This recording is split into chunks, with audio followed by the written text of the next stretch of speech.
হারিরা।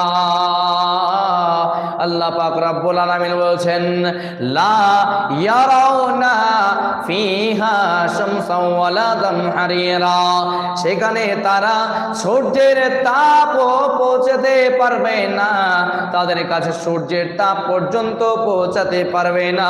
আল্লাহ পাক রব্বুল আলামিন বলছেন সেখানে তারা না সূর্যের তাপ দেখবে না তীব্র শীত দেখবে। সেই জান্নাত এমন একটি সুখের জায়গা, যেই জায়গাতে শুধু আরাম আরাম আরাম আরাম আরাম দেওয়া হবে। সেই জায়গায় আরামের জায়গা, সেখানে কোনো কষ্ট দেওয়া যায় না।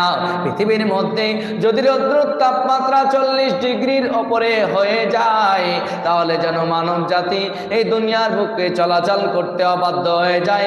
চলাচল করতে কি হয়ে যায়? অসুবিধা হয়ে যায়।